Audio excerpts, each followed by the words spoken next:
Welcome everyone. I'm Caitlin Holloway. I'm the VP of People and Culture here at Reddit. We are so thrilled to welcome all of you to our home. We just moved into this office in January, so it's super great to invite folks in from the outside and share what it is that we've just built. So also please excuse the boxes and the fact that there's no art on the wall. We are new, we are moving in. So without further ado, I'm gonna pass it over to Cara and she's gonna get us set up for the evening. Welcome. Hey, thank you. Thank you so much, Katelin. Thank you so much, Reddit. And thank everybody for coming here. The reason I started doing these kinds of things probably 5 or 6 years ago, and we have a Google list called Startup HR that many of you are a part of, and in partnership with Org, we organize this. It's really about elevating the brain trust of HR people that are in high growth companies in the Bay Area and beyond, and really helping us share some of these really important learnings, because we're all in similar boats on different seas, but building the community, I've found selfishly is really helped me advance as a professional, and hopefully things like this will help everyone here as well.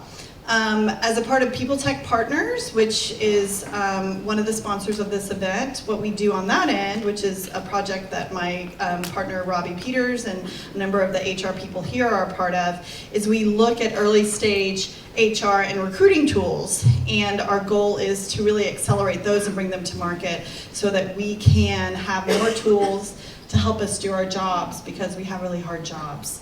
And the more tools we have, the better we can do them and do them at scale, which is really the challenge of what we're trying to do in high growth companies. So I do want to talk about one of those tools, which is Everwise, which is the other sponsor of this event. And we have Jeff Diana, who's here. He was former, I believe it was a chief people officer or chief HR? Whatever you want to call it, that works. All the fancy names at, most recently at Atlassian, and before I know SuccessFactors and others. So thank you for coming. He's an advisor to Everwise, which is a tool I've used that we really like, and he was going to tell us a little bit about it. Sweet. Well, thanks for having me. I think it's going to be a great event actually today, so I'm excited to hear from Joe and others on the learning. And I think we're kindred spirits on the how do you actually crowdsource when you're a small organization to get all the tools and power that you need. I've been doing HR for too many years. I won't quote it because I'll feel too old. But I was most recently at Atlassian, where I rode that ride from about 100 million in revenue, 300 people, to about 2,000 folks, 600 million in revenue, and a very large IPO, which was an awesome experience. Before that, I was at SuccessFactors, so I've had the drug around HR technology for quite a while, and now I focus my time on consulting with super high growth companies on all the different challenges they have around scale and growth to drive their businesses. And I just absolutely love being around technology. So I do board advisory work for a whole bunch of cutting edge HR technologies. And Everwise actually is the coolest of all of them. And the thing that I love about Everwise is they've figured out the concept that it's actually about learning experiences when you think of the learning space. And they're trying to combine the concept of people, resources, feedback, and doing it in a community and social oriented way. So think mentors, think peers, think things along those lines. And when you step back and think about what's facing us as a function, and how many of you orgs less than 100 people? Okay, who's got less than 250? Anybody over 500 people? Yeah, like very small, right? And I think before you hit 1,000 folks, we're all rubbing sticks together trying to solve the problems we face. And so you're gonna get some great ideas today from Joe and others around how do you steal with pride from others. And the thing that Everwise has figured out that I'm a big fan of is the future for us is how do we actually unleash all of the knowledge of the people inside our organizations, but more importantly, how do we crowdsource knowledge, connections, innovation from the people outside our walls? And that's really the multiplier that we've got to go get. So I'm thrilled to be part of Everwise, happy to share more on what they're doing. Olivier's here as well. So feel free to reach out for me and share more on that. And I'm super excited to hear from others today and be part of the conversation. Thanks very much. I'm really happy to introduce Joe tonight. Joe is a seasoned HR leader. She was HR and talent leader, and she spent the vast majority of her career at Hewlett-Packard, and then dove straight into startup land about a year and a half ago. 1 year ago, and is at Omada Health, and is right. Okay, you looked at me like that wasn't right. I was like, you're still there, right? And a VP of People and Culture. And really, we had coffee a few months ago, and I was like, what are you up to? And she's like, well, actually, I just built out this comprehensive management training program. And she started telling me about the different modules and how she was thinking about it. And I was like, you realize this is like the biggest pain point in almost any startup's life. And we all are trying to find ways to solve for this. There's nobody that's really come through and broken through and solved all the pieces that you're talking about. And then she was like, yeah, I was kind of thinking that I could just give it away. I was like, all right, now we're talking, and I love you. So we talked about having an event like this where we would invite people in. Jo would talk about her work over the past year and putting together the content pieces for this. And then she would share with everybody here how you could gain access to the content that she's produced. And we also want to work together to make it better and share it more broadly and build this out as a key element of the people community that we have here. So first of all, thank you, and we appreciate your time tonight. Thank you, Cara. All right. My team, this says on, but is it on? No. Shall I move to your thing? You want to do it? Yeah. Let's do. Can you turn that off? Because if you say something mean, I'm going to hear it. Hi everyone, it's so good to be here. I am beyond feeling proud and privileged to stand at the front of this room, because what I hope to be able to share with you, I truly believe actually many of you are probably already doing something better than this, and that together, as Cara says, we could do something even more impactful.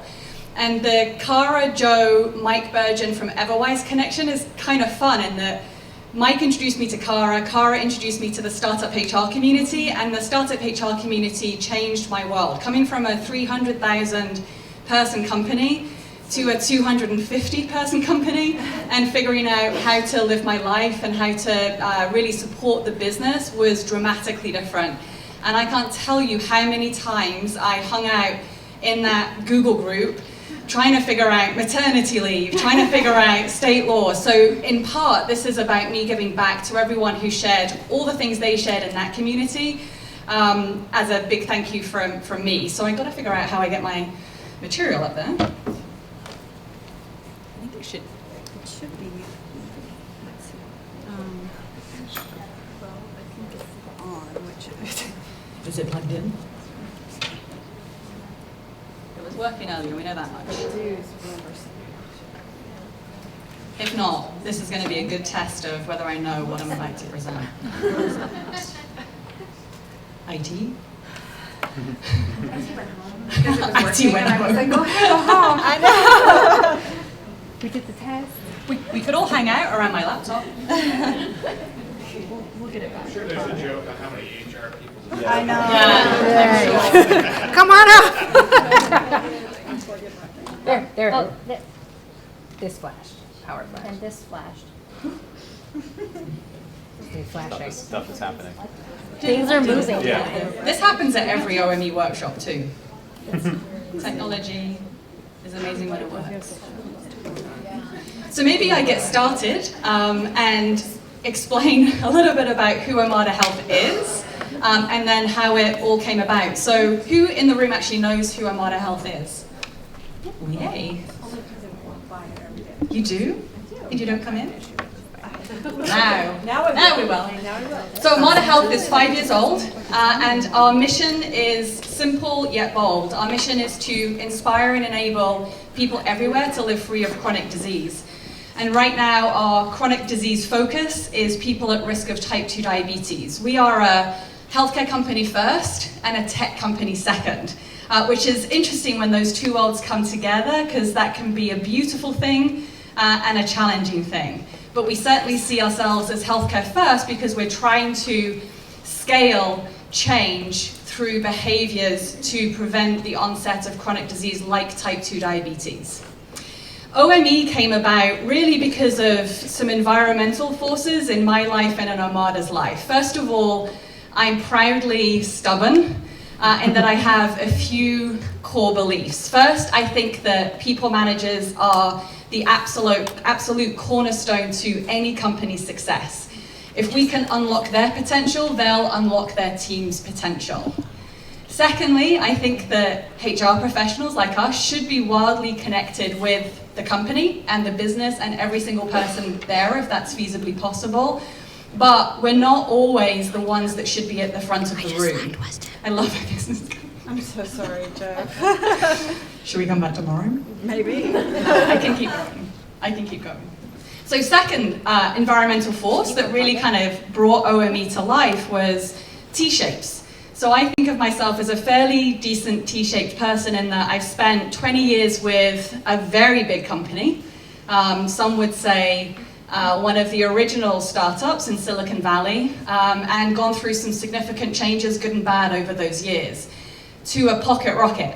And then for my HR career, which is plus 20 years, I've spent a lot of time in functions, so leading recruiting teams, leading teams responsible for mergers and acquisitions, and also then taking that theory and putting it into practice on the front line of HR, being a generalist for businesses in Hewlett-Packard at the time. And then today I get to bring that all together in one company, Omada Health.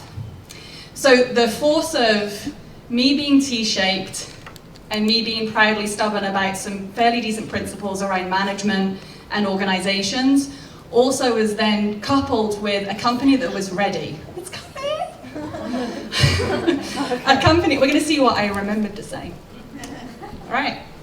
A company that was ready. So the CEO spent some time in the Google People Analytics team. And that is incredibly helpful to have a CEO that spent any time in the HR function.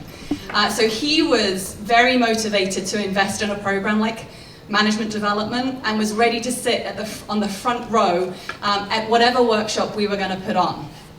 So I think we're overheating, maybe the problem. Teasing me? I'm so sorry. I was going to say something else, but I remember there's a mic. So we also had a company that was thirsty. It's a little bit like 5 years, a HR team that was there, but not a HR team that had HR experience. So thinking of them putting learning programs in place was just like unrealistic. So we had a company that had a lot of people with management experience, but actually no one that had had much formal training anywhere.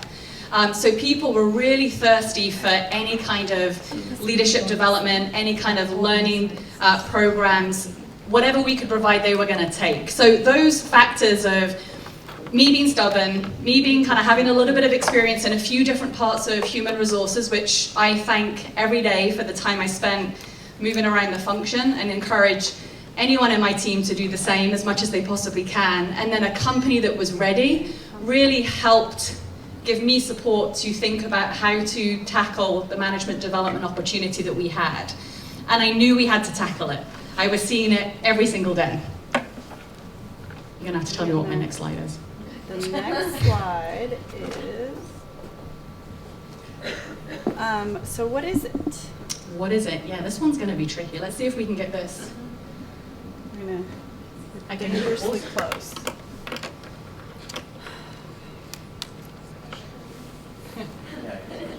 Yes, give it out. We'll just go straight to open source and just send out a link. Look like, there we go. There we go. No one touch anything. I'm gonna babysit it. Yeah. Okay, thank you for bearing with us. Thank you, Cara. Okay, so what is it?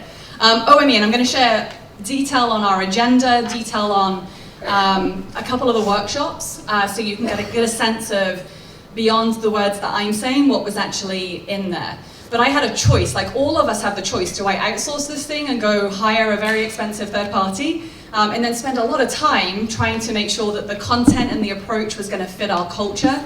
Because I knew if it wasn't going to work, it was going to backlash pretty severely on the company and the HR team, and I didn't want that.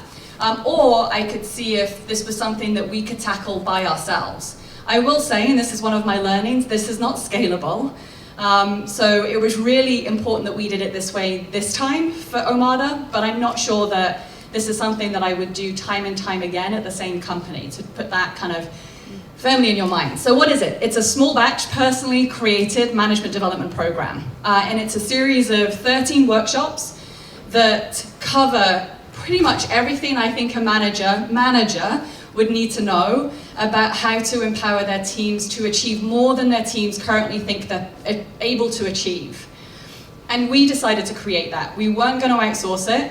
One, didn't have any money, and two, felt that actually, because of our dear friend Mrs. Google, a lot of this information is readily available. And as much as I would love somebody to have this core material available to us, and I still think that's an opportunity in the people tech space, it wasn't available in a way that I thought we could use. So I just decided, you know what, I'm not going to spend time with that third party. I'm going to spend that time on behalf of our managers, because I believe so deeply that if I give them the tools they need, they're going to do amazing things with their team for the company at large. So 13 two-hour workshops spread over a number of months. We actually paused OME late last year because the company was getting pretty busy, and I was getting pretty busy, to come back and relaunch it earlier this year. So we're still in the middle of our first iteration of OME, or coming to the end, but we're still actively at it, which I think gives us all an opportunity, but we'll see. And then we also really timed the cadence of our workshops. So you'll see in the agenda in a second, in the schedule, that many of the workshops, not all of them, were timed to coincide with key events happening in the company at that time. So when we talked about culture, can you touch it, was the session, we were releasing our first set of engagement survey results. When we talked about compensation, money on my mind, we were doing our end of year compensation review. When we talked about accountability, we were launching our goals for the year and our priorities for 2017 and commitments to each other. And then we threw in for fun employment law at random times, just to mix it up a bit and keep people on their toes. So we did try to make it real time. It is a lot of content based. So in the L&D model of 70-20-10, it's much more the 70 than the other parts. And that's something that if I had my time over again, I might try and see if we could do differently. But it was a lot of content that was really going to help managers be successful in the next people process we were rolling out. We also had this wonderful ability to bring the theory to life by having leaders from within the company share their wisdom and best practices with the rest of the organization's management community.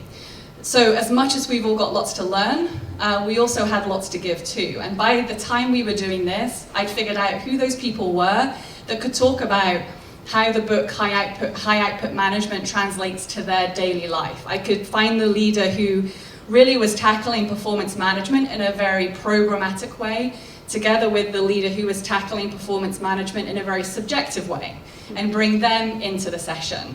So I was able to bring people who maybe didn't think that they were the wizards of certain topics to the front of the room and have them share very real, very raw sometimes, particularly in the subject of performance management, but very kind of helpful, useful, real stuff that people could kind of be inspired by.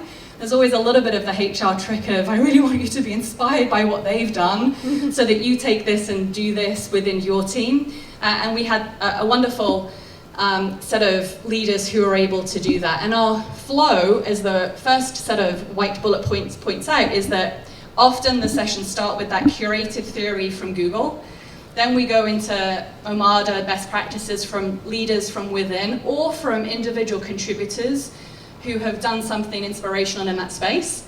And then how we're going to apply it. So what is our performance management process in Omada? What is our compensation process at Omada?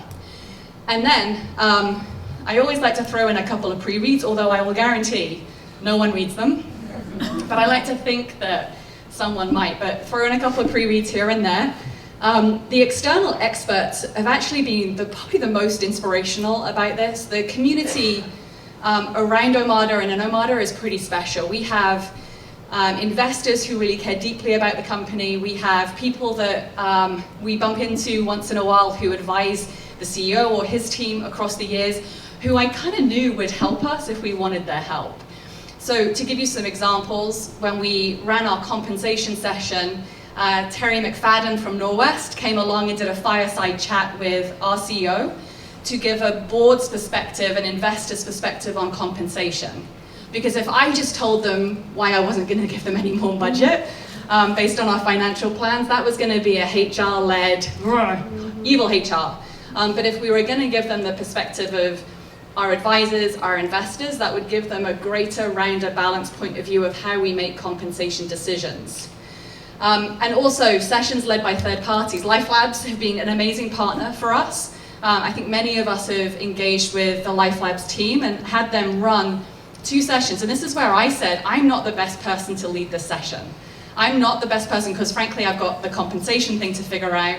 And also, I actually it's so important that we get coaching right in our company that I want external best practices more than I want us to pretend we know everything. So bringing in a Life Labs partner for me was partly give me a little bit of a break.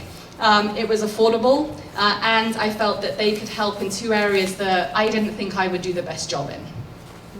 And then throwing in as much fun, whether it's the soundtrack of every session is often named after a piece of music that I've enjoyed in my life. And that then turns into the session soundtrack itself. Everyone loves music. And then you'll see a couple of other things that I've used in the past. So this is, and everyone's going to get, if they want access to this afterwards, but this is the agenda and the series of OME in its current format. And you can kind of see by the color shading the 3 series. So we started with you, your team, and Omada, and we talked through classic, what's great management. Then we went to how we win as a company. Our CEO and CFO ran that session in its entirety. And then our culture, our community culture, can you touch it? And you can see that that's when we were launching the results of our engagement survey. Mastering the fundamentals is all the belly of the beast management work that all our managers, we as managers, get to have the privilege of doing. And we went into goal setting, coaching, employee development, compensation, employment law, hiring and onboarding. And actually our next session is hiring and onboarding. You are the one that I want. Next week. Still working on the content for that one. The presentation is very much in its infancy, and typically the content comes about in the kind of final couple of days before the session, but I work better that way. So really you have to tailor that to kind of how you work, but that's certainly what's been happening here. And then we go into our New Horizon series, which is much more about leadership. So powerful communication, we have some pretty decent connections at IDEO. So having them come in and talk about how do you communicate with impact as opposed to just telling somebody what's on your slide. How do you tell a story to get a message across? So really moving out of the kind of the fundamentals of management into the how do you inspire, how do you not necessarily lead from the back, but how do you inspire your team to go further and further and further by themselves so that you're part of that team and not necessarily leading them or pushing them, they're leading and pushing themselves. Diversity and inclusion, of course, and then the final one, and we're going to hopefully spark something here today on this, the dog days are over, everything about leadership. And what leadership is, again, the theory, the practice, the application, and that will be the end of OME, at least in its first version. So that's OME. What I wanted to do is give you a sense of how we went about figuring that out and how we launched it, because obviously none of these things just come together in a flash. There's thought and input that went into it, and we've changed it all the way through. We've not kept things the same. We've really tried to make it better. And actually one of the points that I didn't make earlier about my beliefs is that mandating things is cheating, and if you create great content, they'll come. So I've very kind of targeted the time that we spend creating content to make sure that it was valuable enough that managers would spend time doing it versus mandating everyone to be in the room. Now that was for this. There are certainly going to be things that I will mandate the hell out of, but this one I wanted it to be, if we create something that's valuable, they're going to come. And it's on me and the people that are working with me on the various sessions to create something that's amazing. So before we decided on OME, we launched a survey. So earlier this year, Sean and I decided, the CEO of the company, that before we went about implementing any kind of people program or initiative, we should ask people for their feedback. What a great idea. So his idea, we called it the Destiny Survey. So it was, look, if you've got feedback, share it. But if you don't, it's your destiny. But if you don't, that's okay. We're not gonna like force you to. We're gonna send a lot of surveys out. So share feedback on things that you've got something important to say or an idea that you'd like to share. And we did 2 Destiny surveys. And again, these are gonna be kind of available to you if you wanna use them. One for all employees, bar the CEO, because he doesn't have a manager as we think of managers. And then one for all people managers. And as you can see, that the employee survey was asking everything about how does it feel to be an employee managed by someone at Omada today. And we structured the questions, thank you Google, around the Project Oxygen structure on a scale of 1 to 5, and it was largely quantitative when it came to the employee survey. And we asked, of course, for their ideas, suggestions on how we might go tackling the management development challenge. And then when it came to managers, we wanted to know how long they'd been managers, whether they'd had any management development training, all of the kind of demographic stuff that we should know about the audience we're about to craft something for.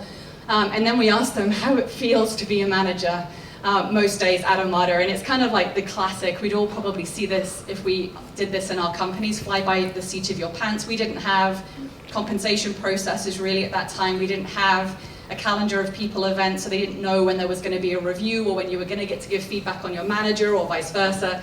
So they were kind of lost, and they were also struggling with the really tiny company where a lot of people are your friends to now I'm leading this team and I've got to find some kind of boundary. So really moving the culture of the company forward and struggling with some of those divides. And then we asked them to put a mirror up and self-assess themselves against management competencies. And not surprisingly, the feedback was actually pretty positive.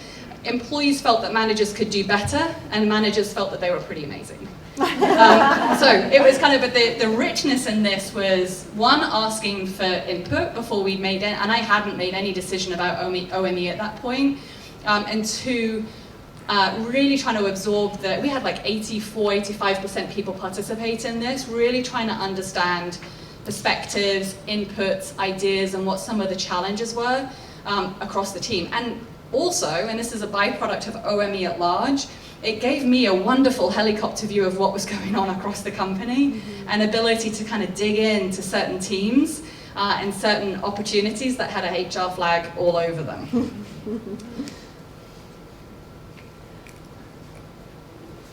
Okay, so when we came to launch it, oops.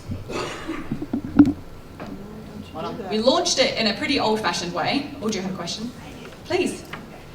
So just to back up a little, maybe I missed it, but what was the impetus to create this and to go down this out? Could you repeat the question? Yes. The question is, what was the impetus to create it in the first place? First was just what I was seeing. Second was we were going to be creating a lot of people-based processes and programs last year. It was my first year in the company, first kind of HR person with experience in the team. And thirdly, I truly believe stubbornly that managers are the key to success in a knowledge-based company. Were you a certain size? We were then 200 people. Yeah. Any other questions before I crack on? Okay. So old-fashioned launch. So CEO wildly engaged with this. Can't thank him enough for that, and the leadership team who often sit on the front row because I kind of make them, but they show up, they participate, they're there, they're asking questions. But Sean, and he wrote this. Actually, I wrote a letter for him, and then he pretty much tore it up and did it himself. Love that. Although I wished I'd not started with a draft, but he wrote a letter that was hand-signed and went to every single manager with a copy of the High Output Management book that he was inspired by through Ben Horowitz's blog, and had read it and felt that, my goodness, it might be old, but the craft of management is still very much alive and kicking, and should be in our company too. So let's kind of use that as a lever. And actually, before we'd confirmed OME was going to go ahead, he was asking all managers to read that book. So we pretty much gifted that book to everyone with a letter from him, hard copy on people's desks that were in the office, and then we sent it around to people that weren't in San Francisco So pretty old-fashioned, but it was a touch that people weren't expecting, and it was given to them 2 days before the first session, and I think it helped get people in the room. So 3 workshops that I thought would be fun to double-click into, and actually, when I looked at the content of the sessions, there's obviously a couple of sessions that, 1, aren't wildly applicable to most other companies, or 2, wouldn't be appropriate for me to share, so our financial plan, for example. So that we're not going to kind of release all of the material, but I picked the 3 that I thought were probably going to be most relevant. And then after people see the agenda, if there are sessions that they're like, you know what, I really love that one, I'll put it out there. Like, there's nothing, I just didn't want to like flood the drive with everything. There's a couple that we probably would never share, but most of them, if there's interest, we can absolutely share. So the Great Management at Omada, classic theory sharing around Google's Oxygen project, the Gallup 25, boss versus manager, boss versus leader, really kind of like digging into that theory. And one could argue that that theory is available to everyone, so why do you need to have that in the session? Managers don't have time or an inclination to spend too much of their hours digging around that stuff, so this was just me bringing it together. And actually the Greenhouse HR team were the inspiration behind this session, because they shared a deck on the startup HR community where they were using these 2 kind of pieces of research to ground their managers in what great management looks like. We made people do some like mirror exercises to self-assess and then make commitments to each other about what they were going to be doing differently tomorrow. Our panel was a group of, I wanted to bring to life the people leave their managers sentiment. So I thought, how do I do that without upsetting anyone or having anyone like double check into something? So I picked 3 people who had been hired recently into the company. 1 was on my team, 2 from other departments, who I knew had left their previous companies because of management practices or companies before that. And basically talked through do you really leave your company for your manager's reason, or the reasons of your manager, or is it bigger than that? Trying to bring how important people management is to people's lives. And then our expert witness was Jocelyn, our SVP of operations at the time, leading the team through how she takes the core principles of high output management and lives them in her life every day. So really trying to kind of hook back to how we launched it, hook back to what our CEO had said it was important, and bring some of the headlines we see in all these different articles to life in a way that people would resonate with. Okay, session 4, Time Flies and You're the Pilot, not a song. This was all around performance management. So this was me trying to bring, we had some fairly decent kind of performance management optimization opportunities, is probably how I would put it. Again, kind of things had just been stored up a little bit, so nothing that you wouldn't see in most other companies of our size, but we kind of needed to tackle it. Although some teams were really doing a nice job with this, particularly our engineering team, very objective processes. One of the things I was hearing time and time again was, well, you can't really performance management designers. It's very subjective, Joe. Either you're a good designer or you're a bad designer. So then we had an argument around, well, you should make a better hiring decision in that case if it's that easy to spot. But wanted to bring to life the objective team performance management with the subjective team performance management. So the way that we did this was talk about what great performance is, again, all taken from the web. I did not come up with any new theories, no new research, didn't do any interviewing. Had our VP of engineering talk through his process, very formal, very rigorous, very organized, and then had our head of marketing talk through her approach, much more around leadership big ideas. So much less around process, much around how she thinks about it, how she tackles performance opportunities within her team and the mistakes that she's made. And she shared very real stories about her traps that she fell into and the ones that she wanted to avoid anyone else in the company falling into. And we also use this in our real-time tools as a way to really kind of live something a former HP colleague of mine taught me. Red carpet on the way in, red carpet on the way out, and really kind of not kicking people to the curb, regardless of what they've done, taking care of them, treating them with respect, and really making sure that people feel as good about the day they join the company when they leave the company for whatever reason. And that's really hard, and we don't always achieve it, but it's the mindset that we start with. So really talking through how we do that, tackling the do you make everyone have a PIP if they're not performing, and really just talking that through as a management community. And then the final one I wanted to share, I think, is compensation.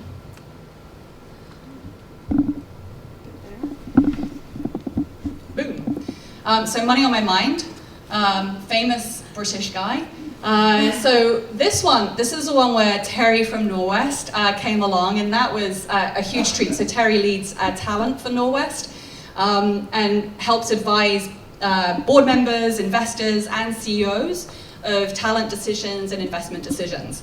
So really powerful to have that external perspective. But we again went through the theory. There was less theory on compensation actually, and more kind of some like headlines around what tiny companies were doing, trying to kind of talk about why we were never going to do that, because even though our engineering team wants everyone's salaries to be on a website, that's not something that's going to do us any favors in the long run.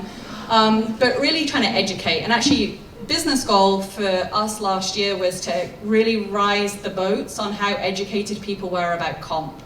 And I can't tell you how many myths and beliefs that were off base that were in the company. So this was let's just ground ourselves in basic compensation. And I was lucky enough to have, through Norwest again, get a partnership with Option Driver. And they actually, Cara put me onto Option Driver in the very first place, but really kind of triggered some core fundamentals around comp for the company that we were able to put in practice. So we went through some very heavy, this was the least workshopy session, but it was right before we were releasing budgets. So we had a captive audience. This was probably the most attended session, and the one that I go back to many times over for material and for communication in the company. A lot of the communication we used here, we used with the company at large, and it triggered many other things that we did. And this is one where we really did try and do a live workshop session where people had to put together an offer for a new hire using a real LinkedIn profile. So looking at the times the time the person had spent in their role, the locations they'd lived in, the diversity of being a designer to now being an engineer, and like really having them think through what the level of the job would be, what the title of the role would be, where would you target compensation on the range, how would you use equity versus base, and there was no answer to it. It was just the process of thinking it through. So they're the three double clicks I wanted to do, and don't share that yet. I know. Oh my God. Are you doing it or am I? Yeah, well, I think between us. We make a great team. You do it. I'll do it if you. You do it. Reflections. I already shared one of my reflections, which is like the more, and Mike said this to me when I was like hopping on to him the other day about what OME was. He was like, it sounds very heavy content, and I'm like, it is, and actually it needed to be, but there certainly could have been more workshopping, more application. So that would be my big kind of, if I could do it again, what would I do? The buy-in was key. The timing was key. I think often as HR folk, we come at things because we know they need to happen, but not necessarily timing them in a way that's going to drive the kind of engagement or impact that we want. And sometimes we can't avoid it, but thinking about timing was not, honestly, I wasn't smart enough to probably think about that up front, but it kind of naturally evolved as the program agenda was evolving. It is a giant amount of work.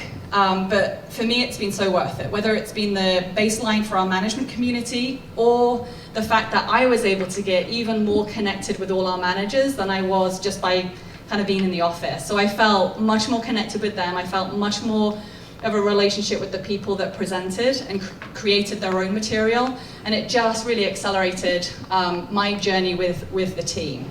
And then also like pulling yourself out of the front of the room when you're not the best person. I remember back in my baby HP days in the UK, presenting to people managers on core people processes. I'd never been a manager before. Like, I'm like, this is like the function HR person, not putting the real light of life on their program or their process. And it doesn't work. So I knew things that I know things I'm good at, and I know things I'm not good at. So pulling myself out and finding someone better to do that was key. Poll Everywhere, or Poll Anywhere maybe, is an amazing tool. Actually, the Lucy team put me onto this at the presentation Cara did a few months ago. It's a wonderful way to get interaction. Super cheap.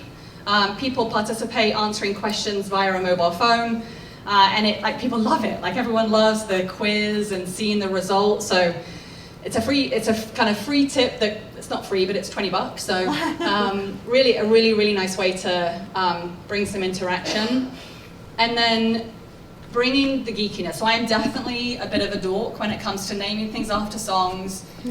Golden tickets to the next session. Like, people won golden tickets to get into the next session because I wanted to start amping up for the next OME. Prizes in the compensation session for Money on My Mind, I gave away this money box with the panda, where the hand comes out of the box and they take the money and put it in the box, like $5. But it's kind of geeky, but it made it fun, because some of this stuff isn't fun. Buck the trend. This, like I said, not scalable, but I was okay with that, and I'm still okay with it. We haven't quite figured out how we scale it for new managers coming in this year, but we will, and all of this material will be a core component of that. So here's what we're going to put out onto the G Drive after the session. So the structure of the Destiny surveys, the agenda, 3 full workshops, and when you look at the agenda and you think, you know what, I'd love that one too, I'm happy to put it out there. I just didn't, as I say, didn't want to flood the system. But I have a question for us that we can ruminate on over the course of the next couple of days. I still think that learning and kind of the industry of learning is a little bit behind the times compared to other technology entrants in the marketplace. When I think about recruiting, and then I think about learning, I think Everwise are doing an amazing job, and what I hear that Everwise are doing is really starting to get into the eye of what I think I would love. I won't speak for anyone else, but I think I would love it. And it's the curated, personal, real-time, relevant content that we can provide to all employees. And I'm, with my team, starting to think about how do we do the OME version for all employees? How do we share? How do you communicate with impact? How do you influence? How do you prioritize? How do you manage a project? How do you deal with adversity? Once we know what people need to learn, or what they want to learn, how do we do that in a way that's more scalable? So I'm looking for the company that can partner with some of that curated Google research that most of us, I think, would find applicable, to then top and tailor it with our company information and our company tone and company expectations. So I think that could be the future of learning, and I think it's a wide open space. And it's actually not a space I've spent any time in as a HR person. I never went into the learning and development group, although I did design and lead management development programs through the course of my time, but I'm not an expert in it. So I decided, why wait for somebody to come along with that answer? And thought, well, do you like my gift? E? Why wait? Why should we wait? So this is a bit of a challenge for us. We are going to be creating our final OME workshop. The dog days are over, and we can certainly change that name. But the dog days are over around leadership for April the 20th. So I thought, well, wouldn't this be interesting? Wouldn't this be like so magical if all of this HR talent that's come out this evening could join forces, hold hands, share all their expertise and all the ideas that we all have, because it's always going to be better than just one person's idea, and create that session together. Now, clearly there would be company-specific information in there, but that would be true for all of us. But we would co-create that together, and that we would kind of consolidate it and share it with this whole community. So we'll kind of throw out a form to see if anyone's up for that challenge, but it's let's do it together and see if we can create something together that's pretty special.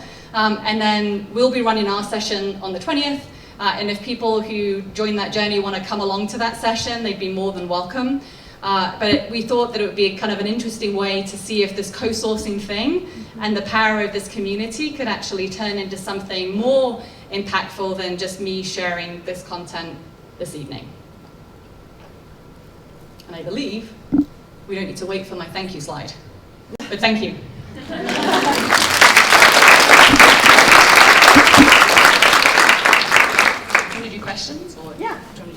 What's the time right now? Anyone got the time? 7. Okay, I think what I'd like to do is go into the, we do have a panel. It's going to be about, we're just going to have a few questions, but it'll be a lightning round. I expect that the panel will be about 15 to 20 minutes, and then we'll have about 10 minutes for questions. And then, of course, people will be hanging out afterwards, but I want to stay true to the time that we have. Okay, so panel folks, you want to come up? Kirsti. We've got 5. Okay, 2. Let's go ahead and just do brief introductions, like name, where you're working. I'm Ann Watson at Wikia. I've been there for 5 years. Yeah, time is good. There you go. A little bit about your background. Too late. Oh, sorry. Okay. Hi, I'm Stacey Mance. I've done HR and recruiting in startups for a long time. I decided to launch on my own, so I guess I'm a solopreneur. I do HR consulting for tech startups as well as leadership coaching for emerging female leaders. Lovely. My name is Kirsti Grant. I, in a previous world, was VP of Talent for a high-growth tech company based in New Zealand. And since leaving then, I decided to build a software product that sits between HR and finance, working on that planning and headcount management. And so that's been going for about a year now. It's called Populate. Yeah, that's me. Hi, I already introduced myself earlier. I'm Katelin Holloway. I'm the VP of People and Culture here at Reddit. I've been in tech now for, I don't know, how long have you been in tech? I'm like 1 year behind you. Like 9 years. Yeah, okay, Yeah. that's about right. 8 Yeah. years. So I've been at a few different companies, small, large, through acquisitions and whatnot. I really cut my teeth, though, in the culture space in an unofficial People and Culture role at Pixar Animation Studios. So I was there for many years. And that's how I was introduced to Cara. I'm Cara. I'm VP of People at Planet Inc. So I just have a few questions here that I wanted to ask the panel, and I thought would be great for everyone else to hear their answers too. Now, first question is, what was the biggest impact of rolling out a comprehensive development program, management program in your companies? Because I know each of you have done that to this point. Just go down the second down. Yeah. Well, we're all so polite. The biggest impact, I think, is I think that when you're first implementing a program at an organization that hasn't had a platform or program in place before, is you go through this journey and this fight, almost this championship to get a program initiated, and then when you finally get it in place after that first session, when you know you've done your homework and you've done your research and you've built something beautiful that you put your heart and soul into, and people are engaged, and so you sit and you look and you watch them saying, oh wow, I can actually leave this room and go and do something immediately. I think that the impact, and I speak from the position of implementing something for the first time, because Reddit is a company that's been around for a long time, and when I joined a year ago, the company was already 11 years old, but they did not have functional HR in place. HR was managed through the legal and finance team, so from a compliance standpoint, they were collected, but they, from a human component, they were a little neglected. And so the most impactful experience I've had with launching management training program in partnership with Farah here, who's my lieutenant, was really seeing the staff react in such a positive way, because you always feel like, oh gosh, I'm so sorry that I'm doing this to you, but it's good for you, take your medicine. And then to actually have them leave and say, God, that was really helpful, and I feel like I can go and implement this today. Yeah, ours was really similar. I think even just the impact of telling our managers that we were investing in their future was a huge part. I think it also came at a really good time. In ways it actually came a little late, because we had a lot of new managers and we really needed to develop them as quickly as possible. But it also came immediately before a pretty decent sized restructure. And so in many ways, a lot of the skills that we were teaching them throughout that course were quite helpful when times got pretty tough pretty quickly afterwards. So I agree with what these two said, just that employees realized that the company was making the investment in them. When I was at AdRoll, we rolled out a leadership development program that actually wasn't limited to people leaders. The program had 3 different tracks, and so it was I lead me, I lead others, and I lead leaders. So it really created a sense and added to our culture that even if you didn't manage people, you could be a leader and you had a responsibility as a leader. So very similar, we made a conscious decision to have, 2 programs. We have a management training program and we have a leadership development program. And the leadership development program, as of last year, we made it available to everyone. Anyone who wanted to go can just, we make it accessible, and we do it globally. So sometimes I travel and sometimes people blue jeans and sometimes they're there. And I think the most impactful thing about that was hearing people say, this made a difference, right? It changed the way I was behaving, it changed my relationships, it changed the way I work. And when I start hearing them say things back, I hear like the words pop up in conversation. That's when you really, you have that moment of like, oh, you were listening. It's really fun. It's really rewarding. I was going to say, if you want to pass it back, I think we can turn that one on and we can have 2 mics. Outside technology. I'm curious to know, of the topics that you rolled out, we just had a myriad of topics that Joe was talking about. And it's really hard when I think about, and we all are in organizations where there is so much need. What are the topics do you feel was the most impactful of the group of areas that you covered?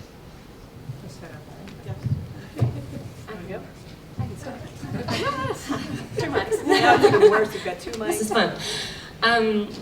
Our biggest one was, there was 2 actually. So there was the first one, which was the setting the scene, and it was super similar to yours. I was reading, I was just like, oh my goodness, it's the same almost. Because it was that whole why do we lead the way that we lead? Who do we admire? Who do we wish we could lead like? And all the way through the program, we were constantly going back to that, and that was really special. The second part was the coaching conversations, and going through those topics at the same time as having a coach. So we all had a coach for 10 sessions. And learning how to coach and then being coached, you'd have these moments where you're like, oh, I know what you're doing. And you'd have those moments where you're like, oh, this is a thing. Look at me coming up with the answers. It was really cool. Anybody else have a favorite? I'll piggyback on that one and say, I think that it's actually a combination of 3. And the reason I say 3 is not because I don't want to pick my favorite, but because I think that, so we partner with Life Labs, and they have a core training program for managers. And when I first reviewed the curriculum, and Farah did a beautiful job of curating that for us, but there were 3 sessions that were a little confusing to managers as we rolled them out together. One was coaching, one was feedback, and one was how to have effective one-on-ones. And our seasoned managers were more surprised that those were not the same conversation.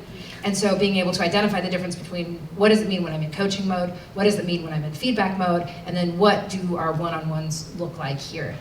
We're very different, so I think that it's easy to lump all of those things and for managers to be in one mode at all time, which is, you have the managers who are always providing the coaching, or managers who are always in feedback mode, and understanding that there are 3 different techniques that can be used and employed at different times.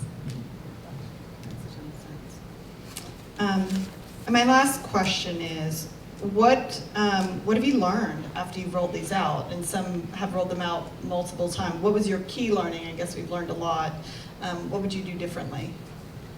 So one of the big things that was actually a really lovely surprise when I started training this myself instead of using, we took our existing leadership program and sort of tried to modularize it and make it more accessible so that we can have anybody go to it.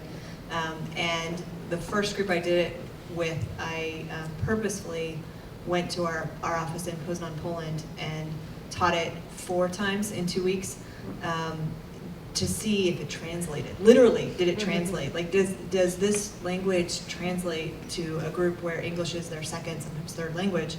And that I think was this amazing, oh my God, this worked. Humans are the same everywhere. It was great. the thing I learned for us that was hilarious and also a good lesson was body intelligence, which is like, what's going on in your body, does not work for us. Like I used to teach sex ed, and I've still never seen a group of adults be as uncomfortable as they were when we did body intelligence. So we ended up leaving that out. We dabble in it like a little bit safely, but mostly nobody wants to talk about that, which was that was a learning moment for us, and we modified the content based on that. So it wasn't a sex ed class then? No, but like teenagers learning about sex ed are actually more comfortable than adults talking about what their bodies are doing. That was my experience. How do I follow that? Sorry. No. I think just one of the greatest learnings, most important thing on this is just like with any new idea, concept you're rolling out is being very clear about what you're trying to solve at the front end, getting buy-in, especially from the leadership team, because they're going to be your champions to get their employees to these sessions. And so it's really, really important they're brought in. Yeah, I have something to add to that as well. So after my experience at the end, I was doing a short-term contract with a digital agency, and the first thing on the list of things for me to do was build out a leadership program. And so I'm like, cool, I've just kind of been through this. This is good, I'm going to be good. And I made a really big mistake. And there are some big egos in digital agencies. And I didn't do a good enough job up front telling them what to expect, particularly around being vulnerable and being vulnerable with other people around them. And we had this discovery session with a third party that was going to be running this for us. And they panicked when they heard that they were going to be talking about their feelings and things like maybe their weaknesses and things like that in front of their teams, because it was going to be a wider thing. And I almost had to start again, and it was really hard, and they just pushed on everything, and like their backs went up, everything was so bad.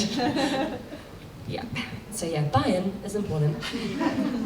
Sounds like they would have benefited from the knowing your body session. They had a physical reaction. They nailed it though, and it was all good now. That was my next question. I was going to ask you. Yeah. Dual moderating, because I want to know. I think that one of the biggest lessons that we learned was actually implementing, like I said, so we started our programming where we were training our managers for the first time, people that had been managers for a long time, and people who were relatively new to management, but were actively managing people. When we sat down as a people ops team and said, what are we trying to solve here? So to your point, Stacey, of like, what are we actually trying to solve here? And if we look into the future and not just trying to solve the problem that we have today, what's going to be our problem tomorrow? And so we actually made the decision to also include a separate class for our, what we call people who are interested in management, maybe someday, kind of, sort of, officially. And so it's our manager apprenticeship program. And so by creating a class for people who volunteered to say like, hey, this is something I might be considering, or I'm not sure if I'd be interested, what it did for them was to help with their growth and let them have exposure to things and kind of see up the ladder or across the alley in a different way. And two, what it did for us is very, very quickly after that happened, what we realized is we actually had a lot of strong leaders already amongst us. And so we were able to promote and support from within in a much, much more streamlined, efficient, and quick way, where we actually had recs that were open for management positions, and we made beautiful discoveries, so just by opening it up. So the apprenticeship program was really, really supportive. Yeah.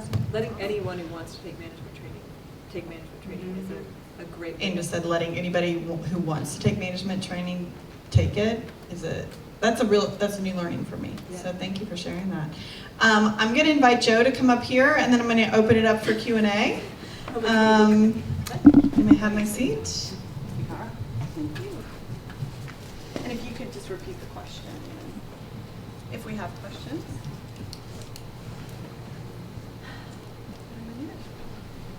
Right here.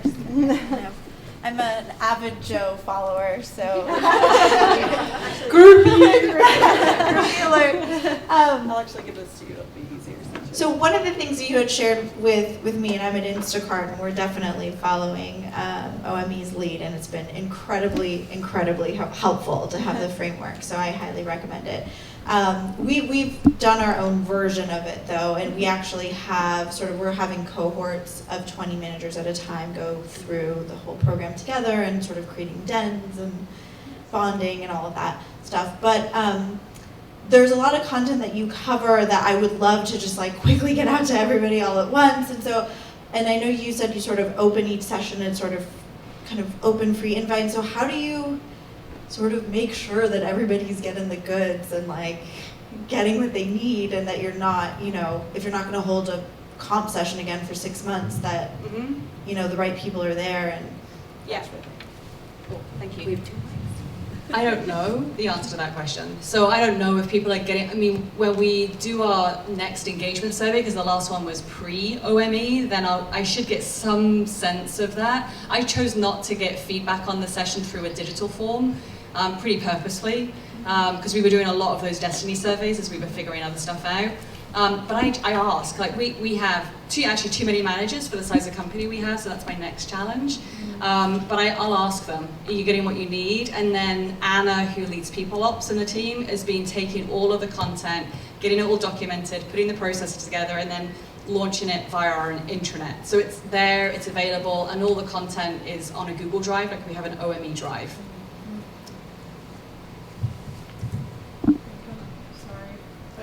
I can project. It's Oh, fine. even better. And you started to touch on this, but we're at a larger company. We have a lot of structure. Also possibly too many managers for the size company we are. And I'd love to speak to how you rolled it out in different cohorts. Any of you may speak to that. And how you made the decisions of who would be in which cohorts and how that panned out. Yeah, ours was everyone's in it together, whether you've had training or not, whether you're the CEO or a first line manager, so we didn't have cohorts. And how big were those cohorts? In the room, we had 25, 30 people, typically on average, and then online, 10 to 15. Does anyone do cohorts? We had a couple. So we had the executive leadership team go through it together as a pilot. And we did that on purpose because we wanted them to actually build some better relationships. We did that too. Yeah, and it was good. And it also meant that by the time it got down to the second layer of leadership, which is what we called the navigators, we'd been able to test a few things and iterate, and it was super valuable. We did have this big challenge though, and I'm not sure if this is a challenge for you, but we had offices in 6 different countries. And so we had to find a way that we could be super inclusive and not have Toronto all alone or the UK all alone, but also deal with time zones. And there's no easy answer, but we went with we're all going to do this together. It means that sometimes we might need to do a call at a weird time, but like it was better that we did it together. So we also started with our exec team, and this was also maybe a mistake. Yeah, okay, it was a mistake I made. I sort of tricked them. They were the ones who needed it, but I said, I'm gonna roll this out to your next level down, and in order to support them, I need you to have access. So we're in a beta with you guys, is that okay? Is that cool? But it was really for them. And then we rolled it out to that next level down, and then we really did very purposely have them choose their sort of, who is your right-hand person who needs this the most? And that group, we took them off-site. We did more of a cohort method. And then the further down in the organization, now it's just a point of it's very repeatable and it's not scalable because I still am the only one who does it, but it's 5 days, it's an hour and a half, right? If you go to the first day in 1 month, you can go to the next 4 in the next month, so that people can pick up and down as they need to, and if something comes up, it's not a big deal, they don't lose everything. But we still try to keep it kind of small because we want to create that psychological safety where they can actually share and talk about things and we can get real work done. So most of ours are still only 10, 15 people at the most. Anything more gets a little unwieldy, especially when we start talking about what's going on in your body. Kidding. So yeah, that's worked for us to have kind of different philosophies for different groups.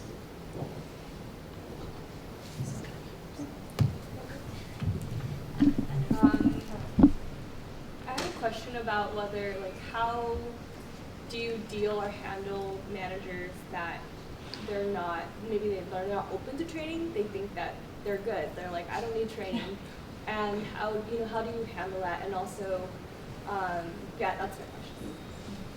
I love that one. You want that one? Yeah.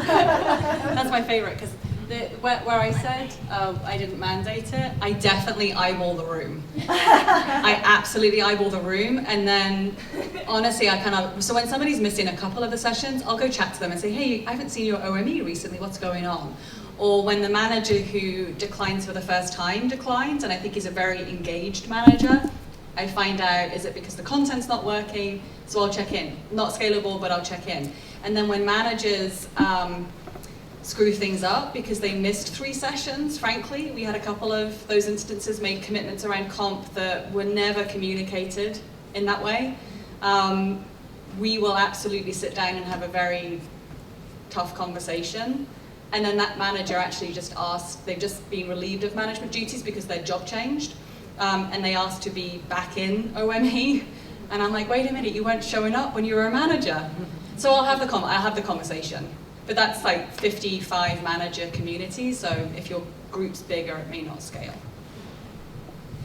For us, or a line that I use often is, hey look, we all know what we're doing. We've all been there before, so I'm a little bit on the trickery side too. Like, you were so good.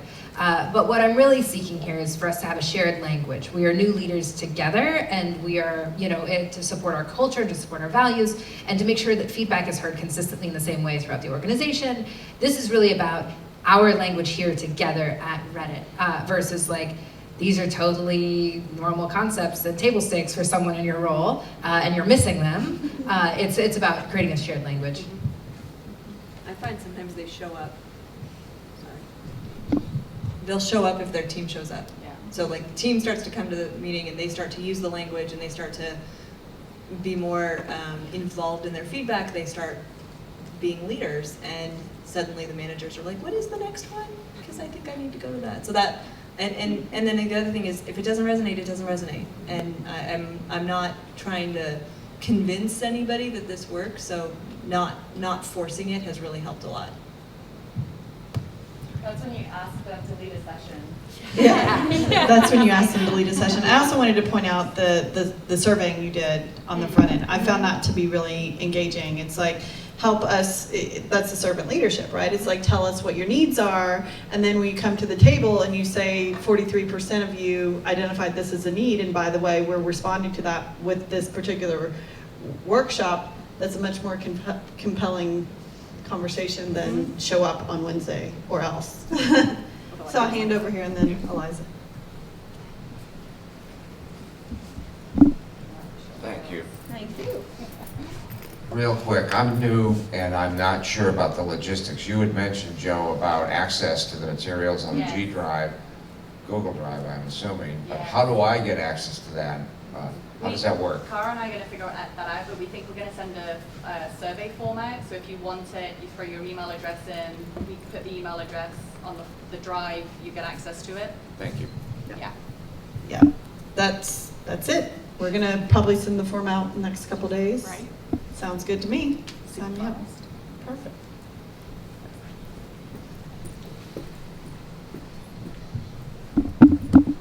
I'm Eliza. I'm from Collective Health. We're about the same size as you. We're in the process of doing this almost exact same thing. One of the things that we've been wrestling with is the time commitment, and you mentioned that yours were 2 hours, 13 sessions. Yeah. How did you get buy-in from your folks, and did you have to navigate anything around that time commitment? Yes and no. I think it was spreading the workshops out over a long period of time in bite-sized chunks versus locking them in a room for 2-3 days, right? Which is kind of the older way of doing this stuff. And I really wanted to, again, time it and make it so that people could come in and come out, but ideally come in as much as they possibly could. And then we started, I could tell that as Q4, so we're on a 12-month calendar cycle, and as Q4 was kind of creeping in, I could tell that the organization was tired and busy. It's our busiest quarter, so I just stopped. I just said, right, we're gonna pause, and we'll come back to this in the new year. And lucky for me, it worked because the next session was goals and priorities, and there we are in the new year. So kind of just like being flexible, and then not making it too onerous. I think you have to really know your audience and know the seasonality of your business. And that's where, on the front end, when you're soliciting input and support from the leadership team, you can give them, well, here are 4 different ways we could structure this and get their input on it, and know what works. I really like doing programs that are like what I call kind of, they're almost like marketing drip campaigns, right? Where it's not locking people away for 2 days, but you could do sessions and then maybe come back together 2 weeks, 1 month later, and you talk about how they actually practiced out in the wild, what they learned. That could be the first part of the next session.